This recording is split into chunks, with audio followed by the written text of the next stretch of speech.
Si no me entraron, entonces pues para ver. Amigo, ¿qué clase tienen? Herrera. ¿Qué clase tienen? Sí.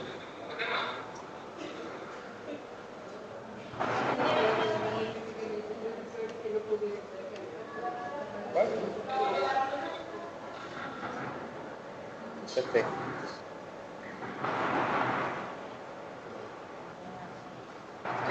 Es que está muy rara. ¿Cómo vas a ver si tiene equipamiento? De diabetes.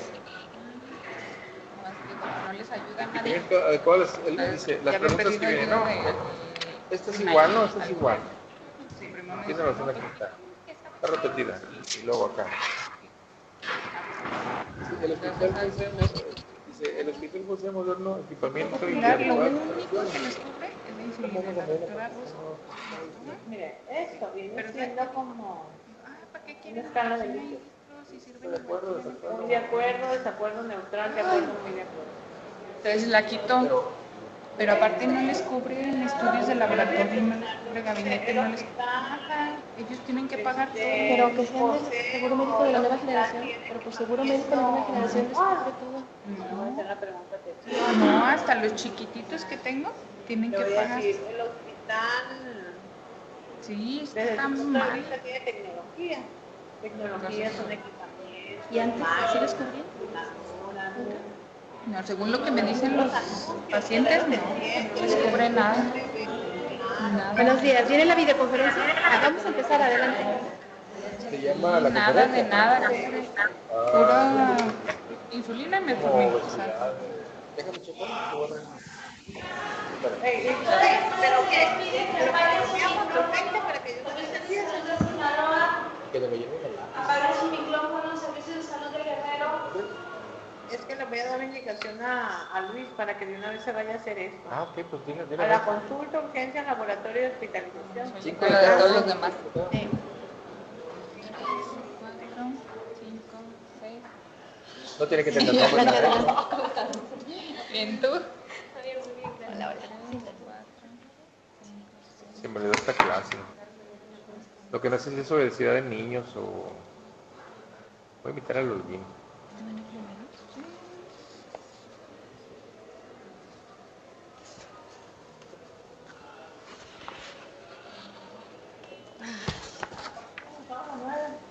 Sí. Eso es una... Amigo. No hay de qué cambiar. Olguín, hay una conferencia ahorita de obesidad, parece que es en niños, pero la están dando en el estado de Guerrero, por si quieres venir a verla. Aquí en enseñar, es videoconferencia. Y si puedes traerte un muchacho o dos, sería bueno, si no, pues ni hablar. Pero está buena para que la veamos. Gracias. ¿Qué nos indicas?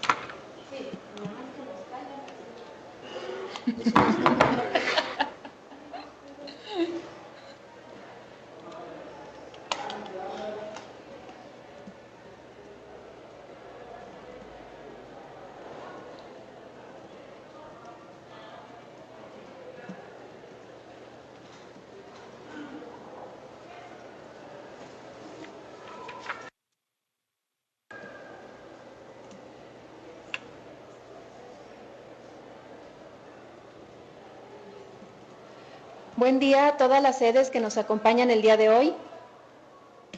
Telemedicina Oaxaca, Universidad Autónoma de Nuevo León, Servicios de Salud de Guerrero, Servicios de Salud de Sinaloa, Hospital General El Dorado, Hospital General de Los Mochis, Hospital Integral de Cozala, Hospital Integral Nobolato, Hospital Integral de Choix de Servicios de Salud de Sinaloa, Hospital General de Fresnillo, TI Televisión Iberoamericana Madrid, España.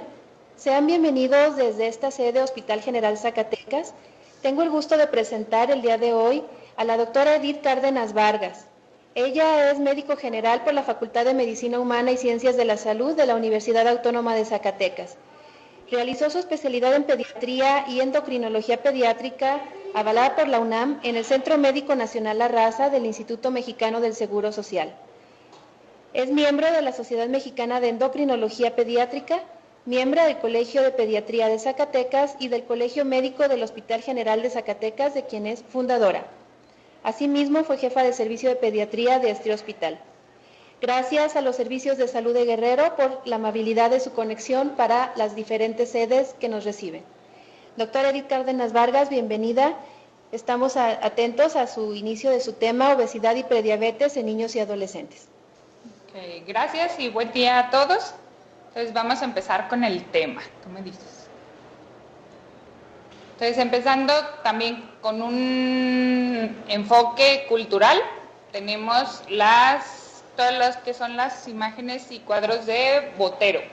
Entonces siempre se los pongo porque representa prácticamente lo que es la familia mexicana, donde los papás son obesos, los niños son obesos y hasta el perro es obeso. Entonces sabemos que todas las alteraciones que se están dando actualmente son secundarias a la transición nutricional que ha existido en estos últimos cambios, con el ingreso de las comidas rápidas, el auge de las grandes concentraciones urbanas, que nos van a ocasionar que por ser mayor tiempo que ocupan los familiares o los papás para el transporte del trabajo hacia el hogar, pues esto dificulta el tiempo para la actividad física. Y entonces nos va a llevar a un desbalance nutricional. Iniciando con lo que es la obesidad, sabemos que es una enfermedad crónica, metabólica, que es compleja, que va a ser clínicamente heterogénea y que tiene una etiología multifactorial y siempre va a estar caracterizada por el acúmulo de tejido adiposo. ¿Cómo vamos a hacer el diagnóstico de obesidad en los lactantes? Van a ser aquellos que tengan una talla 2 desviaciones estándar por abajo de la media poblacional y siempre va a ser con respecto al peso ideal.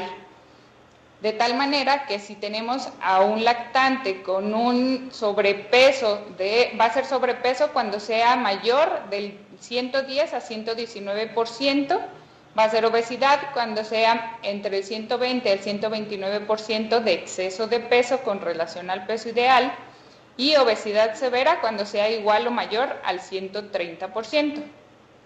Y en cuanto a los niños mayores de 2 años hasta los 20 años, sabemos que va a ser sobrepeso cuando el centil esté entre el 85 y el 94, que corresponde a un índice de masa corporal de 25 en los adultos, o bien la obesidad cuando sea mayor a la percentila 95, que igualmente va a corresponder al IMC de 30 en los adultos. En cuanto a esto, sabemos que el índice de masa corporal en adultos también ya, incluso sobrepeso, ya no es nada más de 25, sino que depende de la talla de los pacientes adultos. Si tienen talla más baja, se acepta como sobrepeso ya con un índice de masa corporal de 23. Y entonces, algo sobre la epidemiología, primero les voy a decir algo de Zacatecas, después a nivel nacional. Y entonces en los preescolares la prevalencia aquí en Zacatecas de sobrepeso es mayor, sabemos, bueno, esto ocurre en todos lados, que es mayor en las áreas urbanas que en las rurales, y para nuestro estado la prevalencia de sobrepeso fue del 5% en esta etapa de la vida.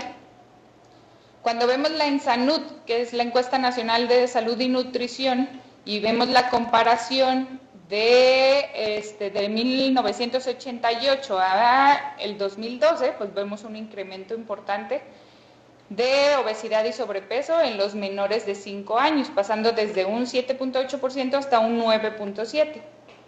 ¿Cómo estamos en Zacatecas? En estas etapas hay 1 de cada 5 niños padecen sobrepeso o obesidad. ¿Y qué vemos en la etapa de los 5 a los 11 años?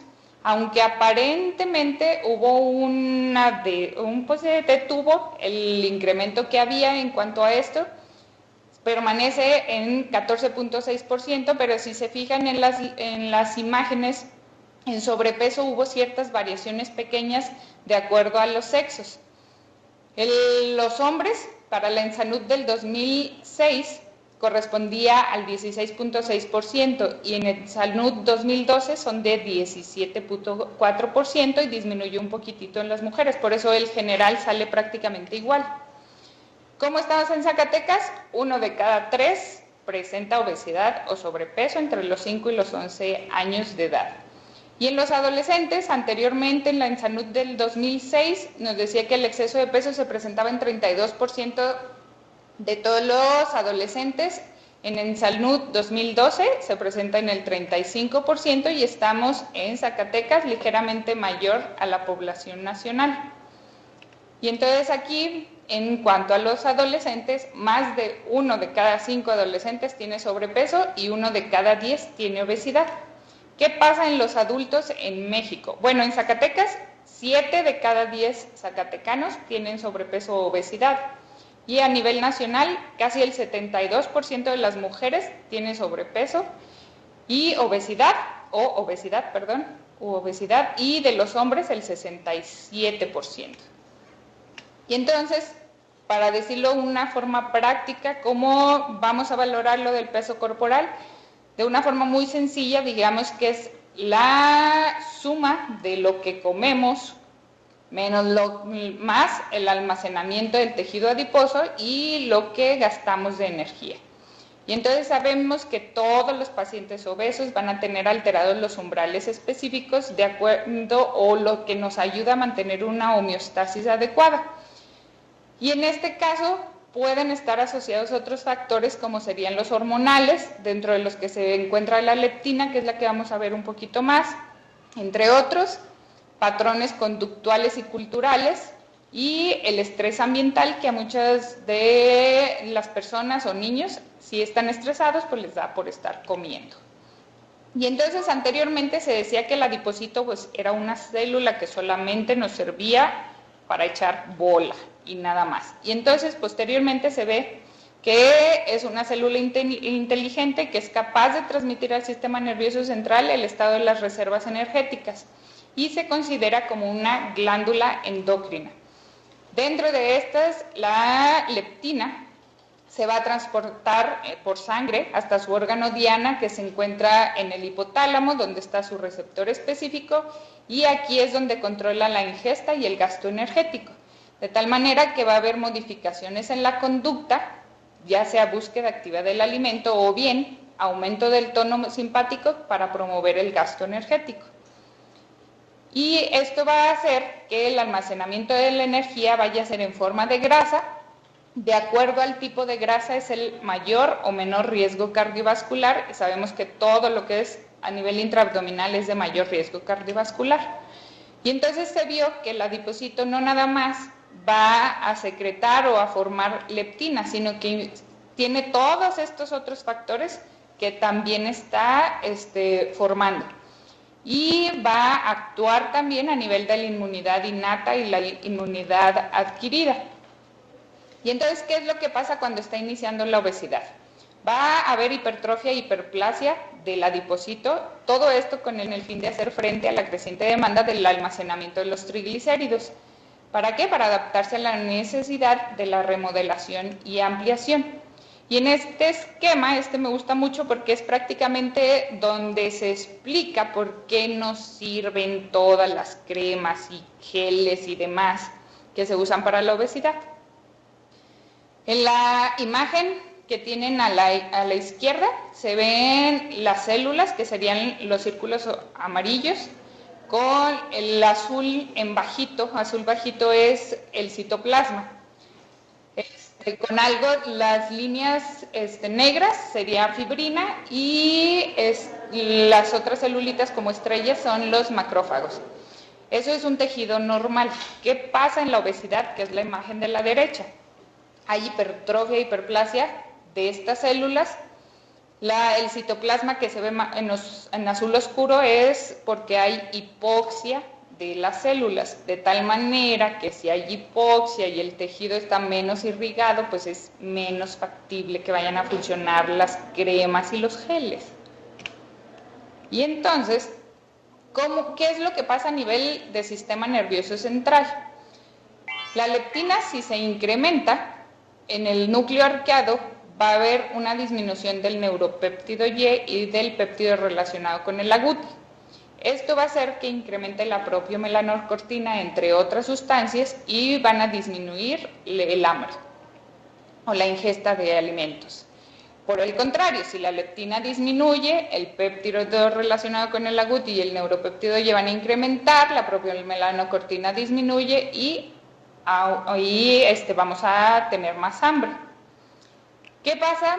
Aparte de todo esto, que el cuerpo también nos ayuda por otras vías a controlar el ingreso o el exceso de peso. ¿Cómo lo hace? Aumenta la TRH y CRH con el fin de aumentar la actividad metabólica general y con esto disminuir o que no sea tanta la ganancia de peso. En esto se explica por qué los niños o los pacientes con obesidad o sobrepeso pueden tener una TSH discretamente más elevada, con T3 libre también más elevada, sin que se relacione o se diagnostique como hipotiroidismo, sino que es en fin de llevar a cabo o de que se cumplan todas las acciones metabólicas con el incremento de peso que presenta.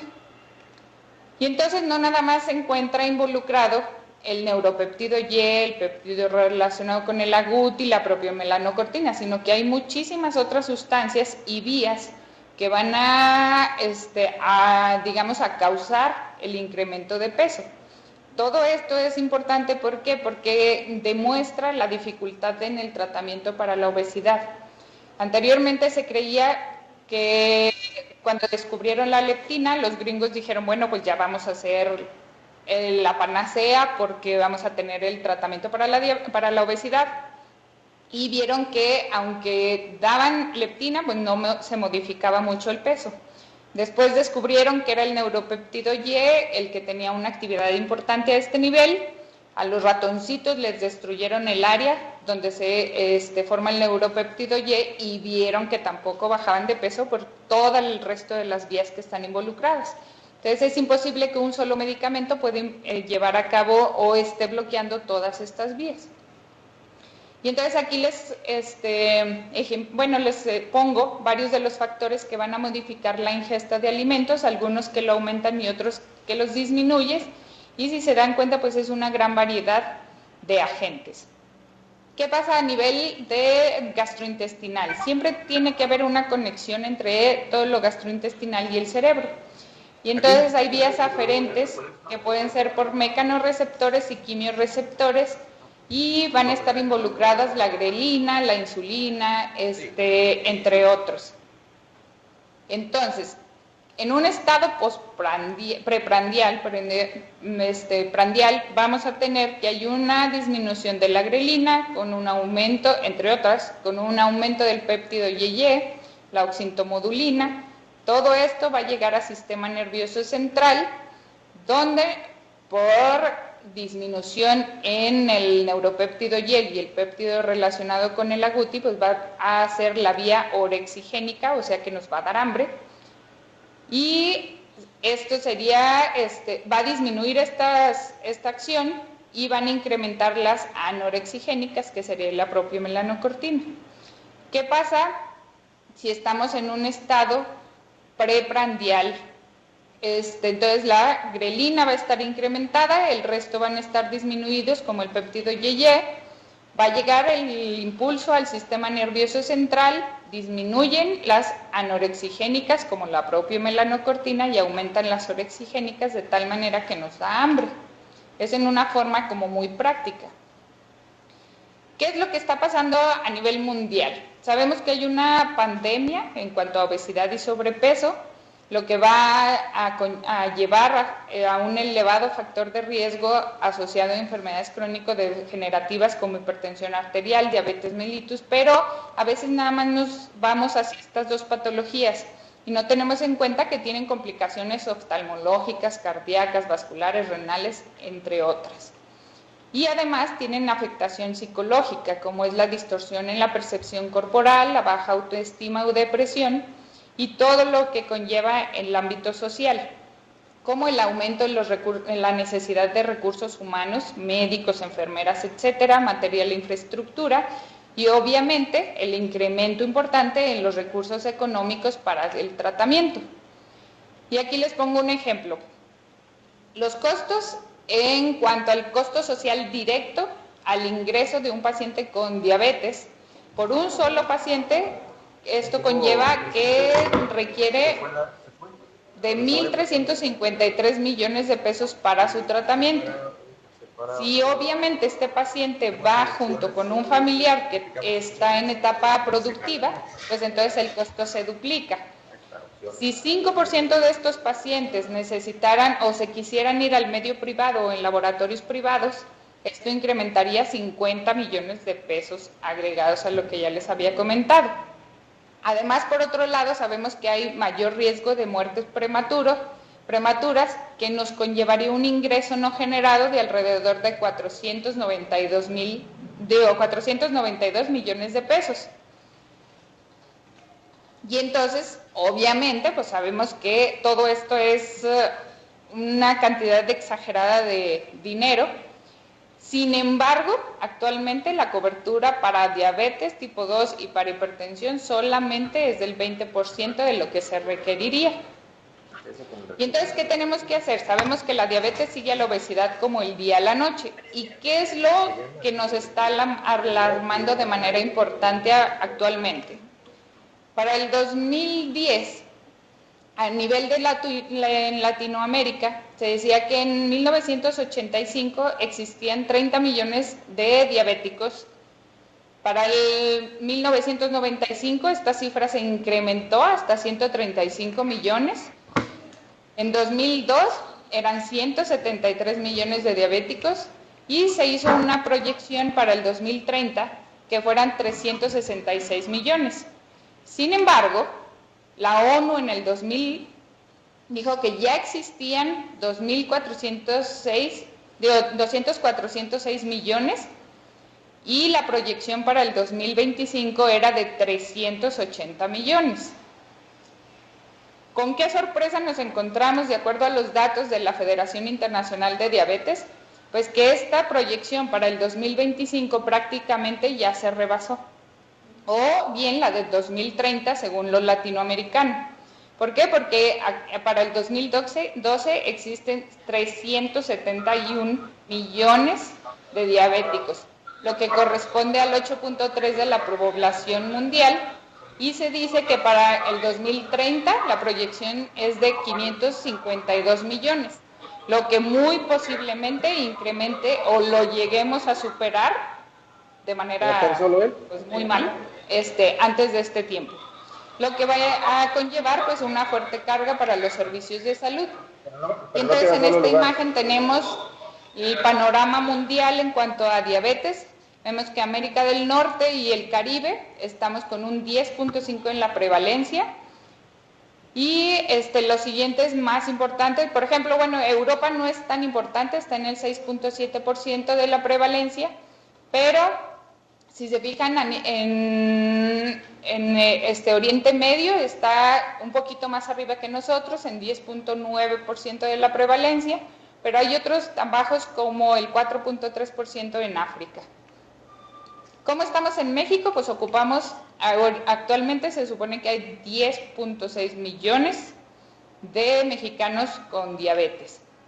Y esto es alarmante porque en el sexenio pasado se murieron cerca de 500,000 personas a causa de la diabetes. En 2012 México ocupó el 6º lugar a nivel mundial en muertes por diabetes y el 3er lugar en América.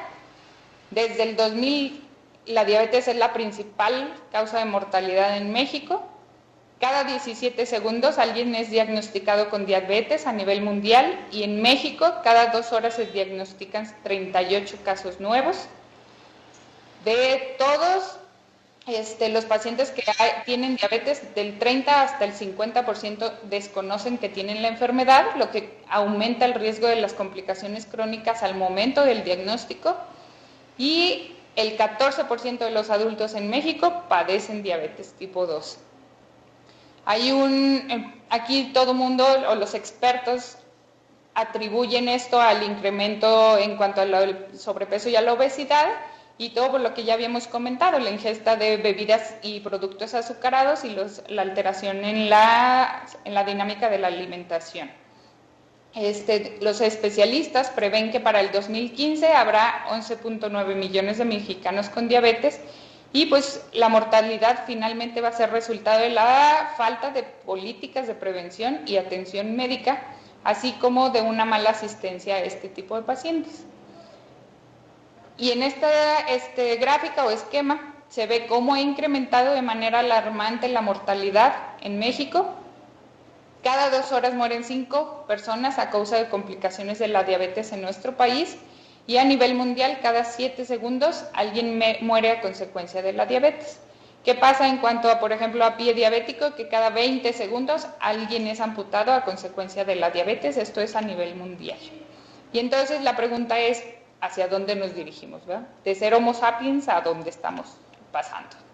¿Qué otra cosa es importante para tener una vista más amplia?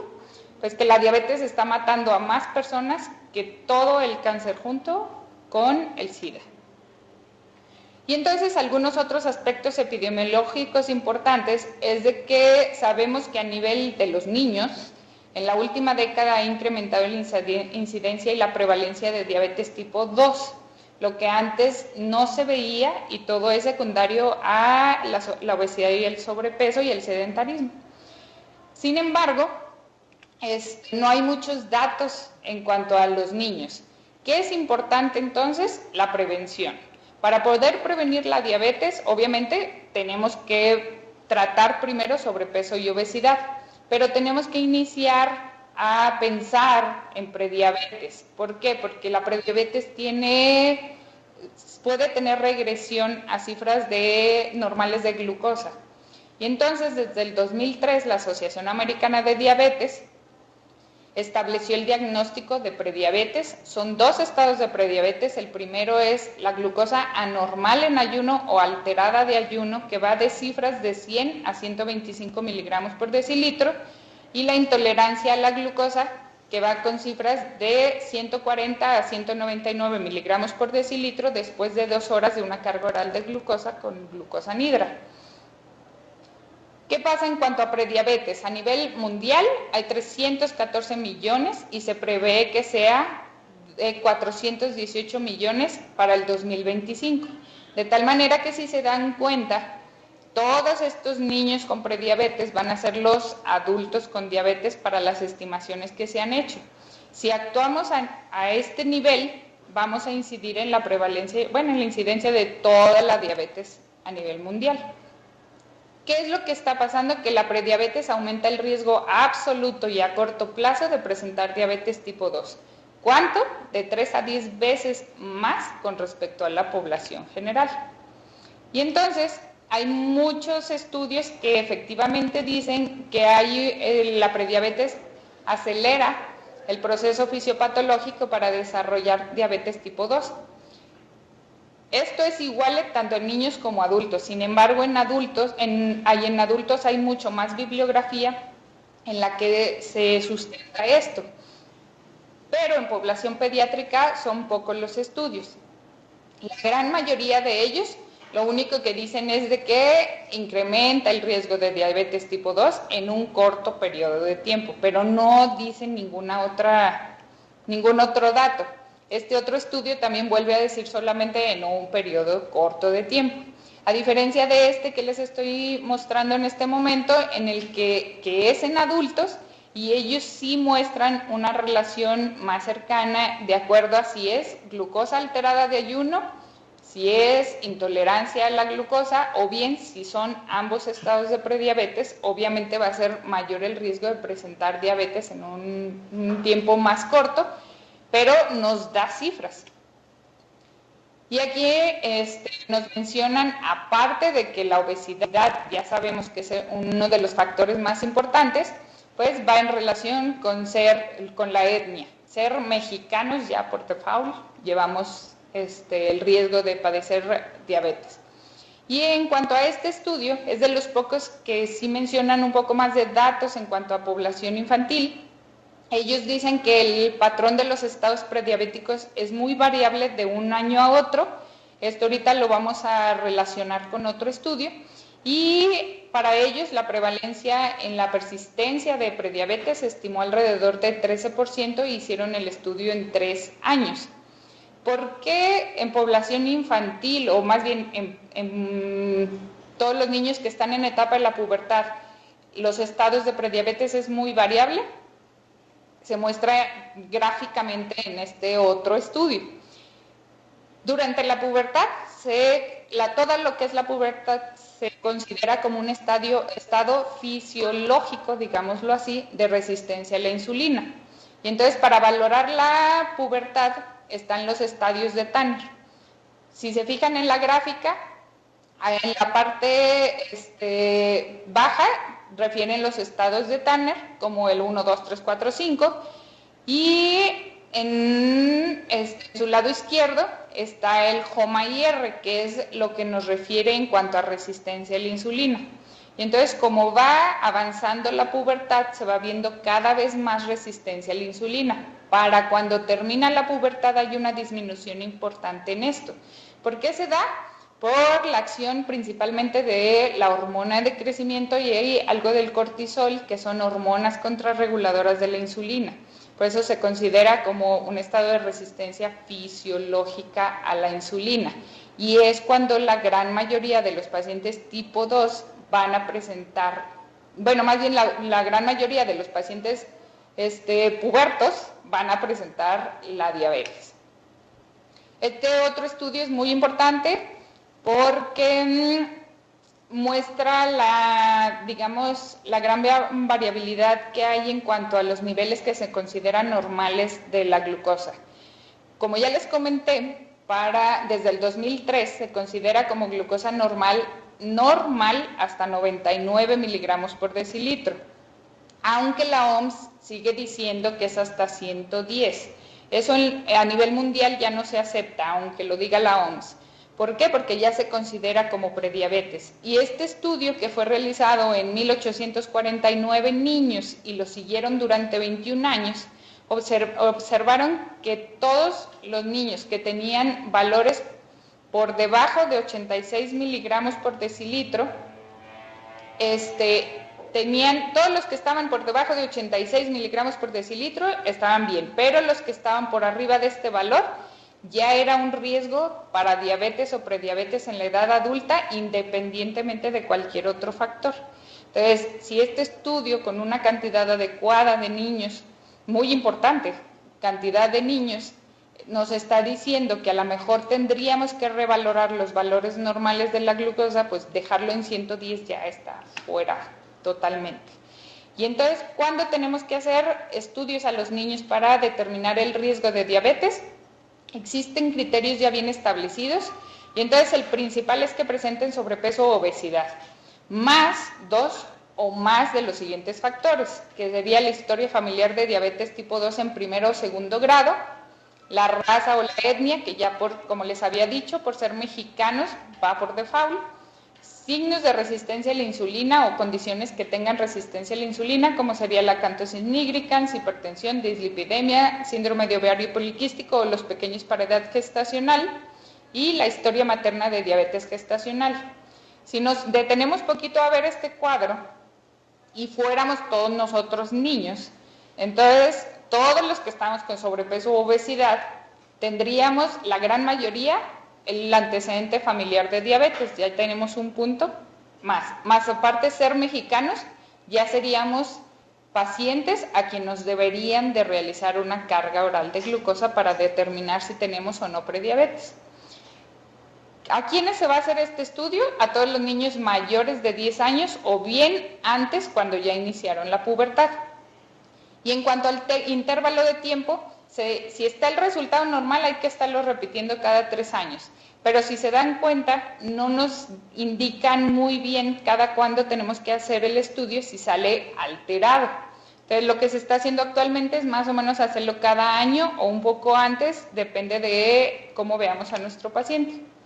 En cuanto al tratamiento, todo el mundo lo sabemos, es alimentación. La alimentación siempre va a estar calculada de acuerdo al peso ideal para la talla.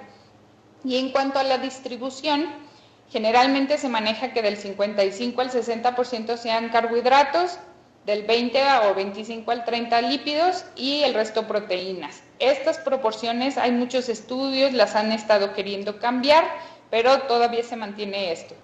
Y la fibra es bien importante, ¿por qué? Porque nos va a ayudar a que todo lo que es la glucosa que se ingiere en los alimentos, su absorción sea más lenta hacia el organismo. Nunca hay que dar dietas restringidas, eso está mal, debemos recordar que en cuanto a los niños tenemos que mantener cuidar que se cumpla, que tengan un crecimiento y un desarrollo adecuados, entonces hay que manejarlos de acuerdo a la edad. Y tenemos que hacer hincapié en que el consumo de los alimentos tiene que ser despacio y con la cantidad de líquidos adecuada. Debemos de iniciar la actividad física, estas deben de restringirse, las actividades sedentarias a 2 o menos horas al día, y tenemos que empezar un programa de ejercicios de forma gradual, depende de la cantidad de sobrepeso, de obesidad que presente el niño. Si es un paciente con obesidad importante, no los podemos poner a hacer ejercicio media hora todos los días inicialmente, porque no van a aguantar. Entonces, a lo mejor iniciaríamos por 15 minutos, a la siguiente semana 20 minutos, siguiente semana 25 minutos y así ir incrementando poco a poco. Igualmente la intensidad del ejercicio. Y entonces tiene que ser el programa de ejercicio mínimo 5 días a la semana por mínimo 30 minutos y recordar que el ejercicio tiene que ser el que al paciente le guste. Si lo forzan a hacer un ejercicio que al niño no le gusta, nunca más va a hacer ejercicio. Y por último, el tratamiento farmacológico, que sería para la obesidad, pues hay mucha discusión en cuanto al manejo en niños. Existen varios medicamentos, orlistat, sibutramina, hay combinaciones, hay L-carnitina o el quirúrgico, incluso sibutramina lo sacaron del mercado. Pero la verdad es que apenas están queriendo manejar, hay ya incluso algunos que tienen orlistat y L-carnitina en dosis más bajitas, pero lo principal es la alimentación y el ejercicio. Y entonces, en cuanto a lo quirúrgico, Son muy pocos los pacientes que pueden requerir el manejo quirúrgico, pero siempre este va a ser cuando hemos demostrado que el paciente tiene buen apego al plan de nutrición y al ejercicio y a pesar de esto no muestra mejoría, entonces podríamos pensar en tratamiento quirúrgico. Antes no. Y entonces las conclusiones sería realizar acciones preventivas. Solo de esta manera vamos a disminuir todo lo que se nos viene encima en cuanto a la presentación de diabetes. Y entonces los invito a pensar en prediabetes para dar un tratamiento oportuno. Y listo. Preguntas. No sé si tengan alguna pregunta. ¿Alguna pregunta? Telemedicina Oaxaca.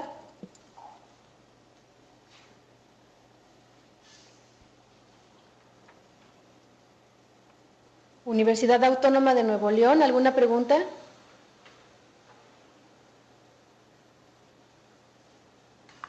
No hay preguntas, muchas gracias. Servicios de Salud de Guerrero. Buenas tardes, Hospital General de Zacatecas. Primero que nada, una felicitación a la ponente por su excelente participación, muy buen tema.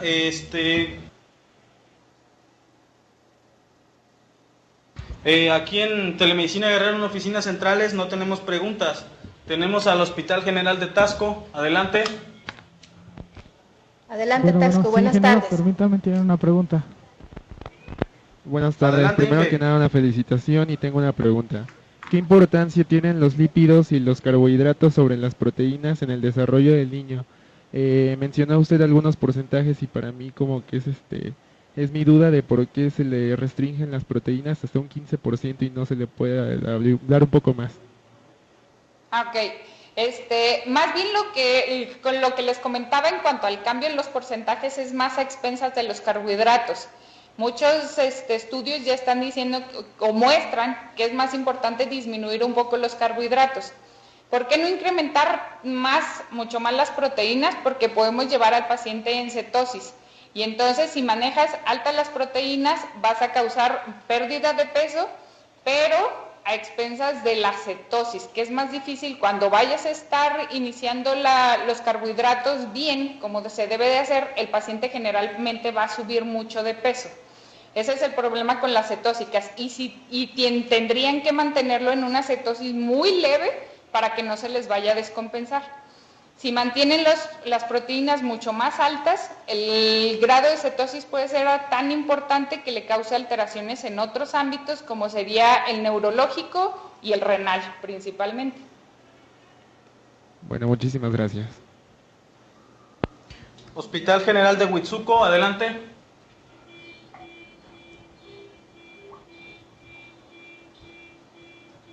Jurisdicción 04, adelante.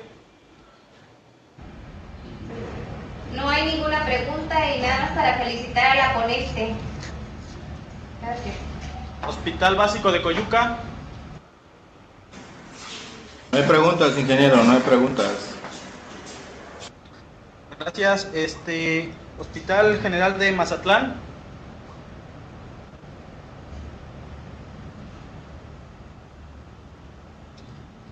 Hospital El Dorado.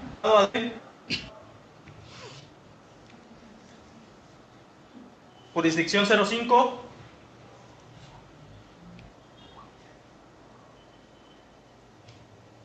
Hospital General de Rena.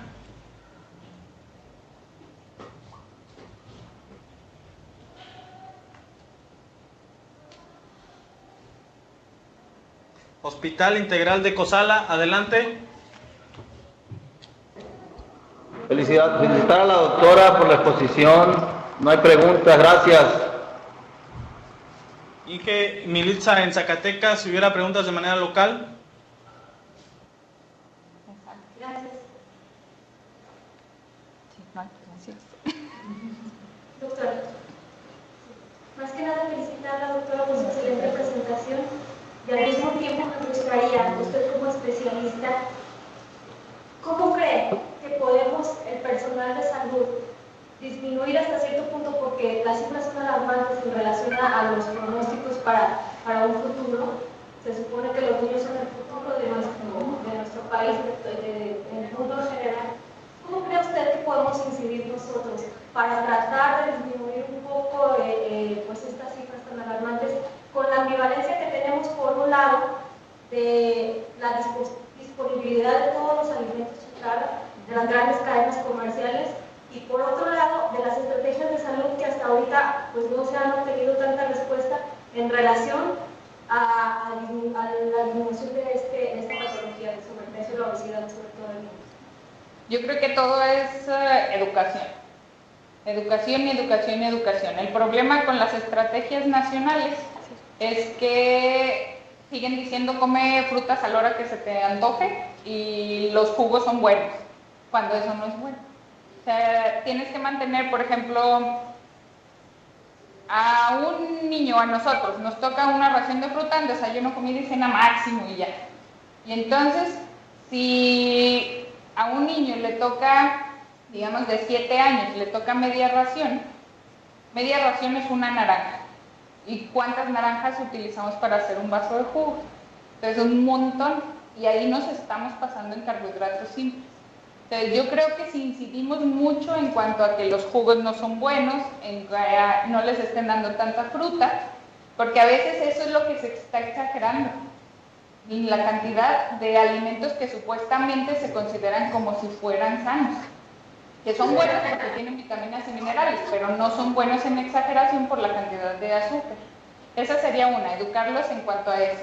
Y la otra, seguir insistiendo en que la alimentación debe ser la adecuada y la educación es principalmente en casa. En cuanto a servicios de salud, yo creo que falta difundir más las cosas. Explicarles a la gente que estar gordito no es sano, porque lo ven como que está lleno de energía. Hacer más extensivo este tipo de situaciones en cómo se nos vienen las cosas, en los gastos que representa. Por ejemplo, ahorita en la clínica de diabetes infantil tenemos 57 niños. De ellos, alrededor de los ingresos de la familia, lo mínimo que necesitan son alrededor de 2.000 a 2.500 para la atención del niño al mes. Entonces, si ponemos a lo mejor a hacer un poquito más hincapié en esto, en lo que se les vendría, yo creo que la gente haría más conciencia de cómo están las cosas. Y no sería como asustarlos, sino que vieran el panorama que se viene. Porque de otra forma no viene. Muchas gracias. Gracias, doctora. Felicidades por su presentación. Yo también tengo una pregunta. Si estamos ya aquí en la sede, en la sesión de preguntas, tengo una. ¿Cuál es su experiencia del uso de la metformina en niños que ya tienen datos clínicos de resistencia a la insulina? La metformina es el único medicamento que se utiliza en población infantil. Es el único que está aceptado y siempre va a ser arriba de los 10 años de edad. Cuando, por ejemplo, para la prediabetes, depende del estadio en que están de la pubertad y de acuerdo a la relación entre la insulina y la glucosa sérica basales, hacemos el índice de HOMA. Si muestra un incremento importante en cuanto a la resistencia, se da la metformina con toda confianza y se les ayuda mucho. Incluso esta es pues, la herramienta farmacológica más importante que se tiene ahorita. A partir de los 10 años nada Sí. más. Bien, gracias. ¿Alguna otra pregunta? ¿Servicios de salud de Sinaloa?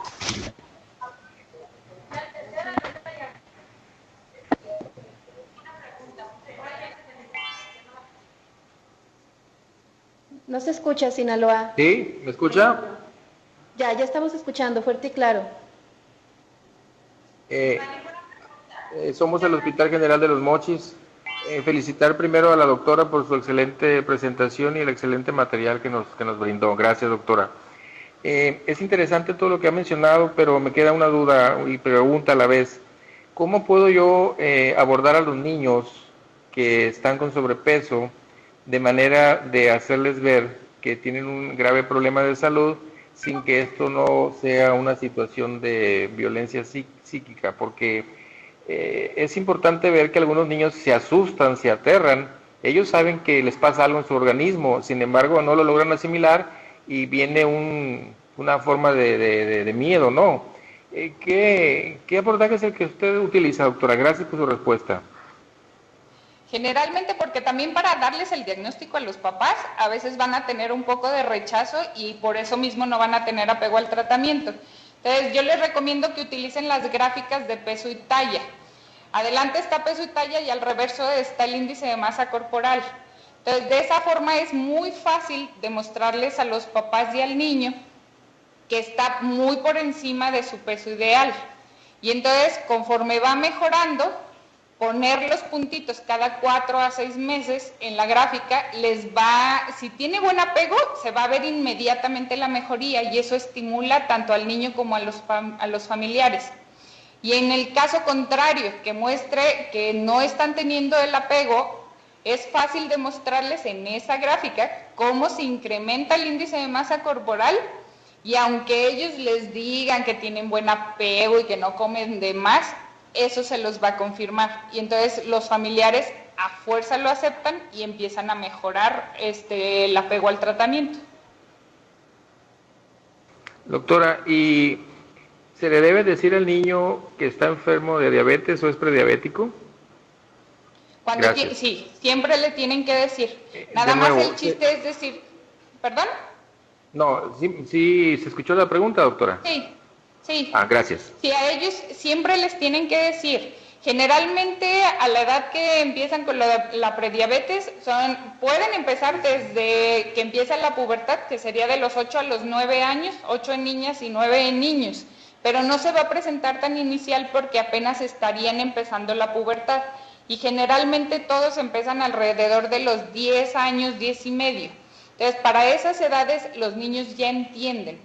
Nada más le tienen que explicar de manera clara a los familiares y después nada más decirles prácticamente lo mismo a los niños, pero de un tono más suave.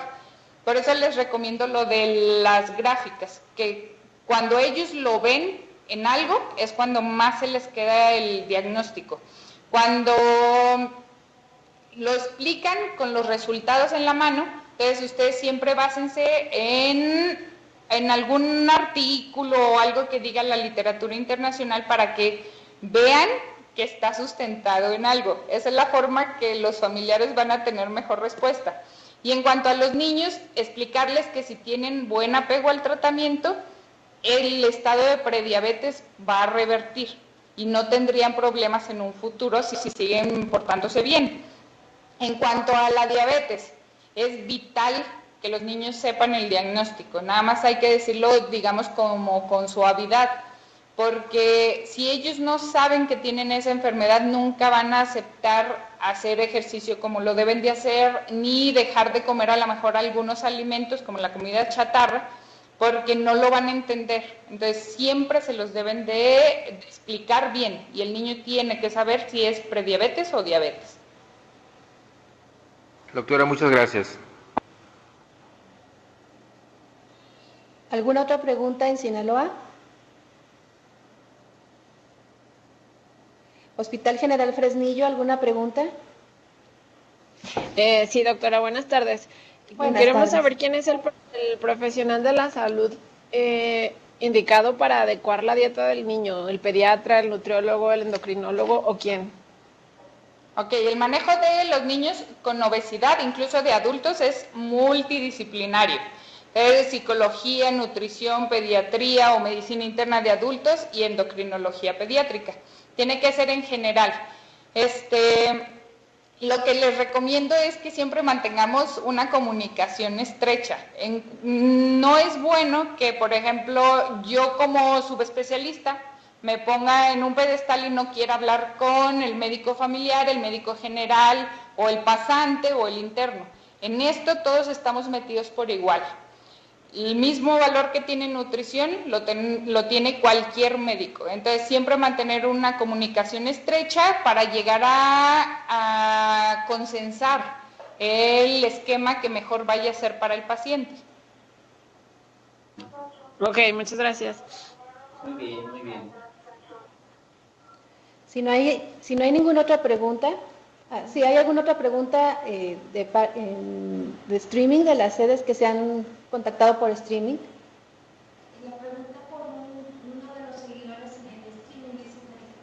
por la ponencia, actualmente cuál es el medicamento para tratar a los niños con sobrepeso de 5 a 20 años. Ok, antes de los 10 años es nada, ejercicio y plan de nutrición adecuado. De los 10 años en adelante, si tuviera resistencia a la insulina, podrían utilizar la metformina, y aparte el plan de nutrición y el ejercicio.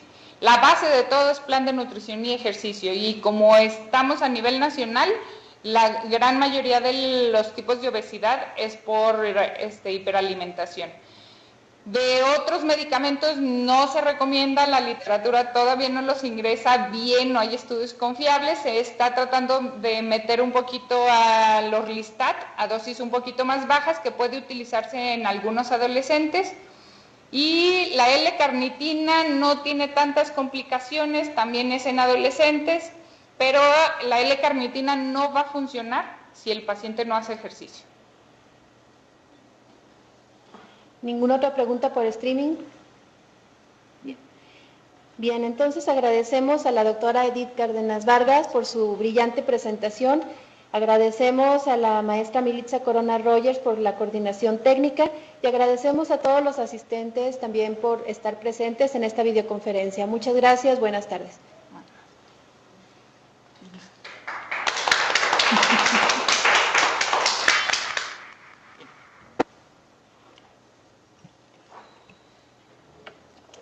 Justo a tiempo. Listo.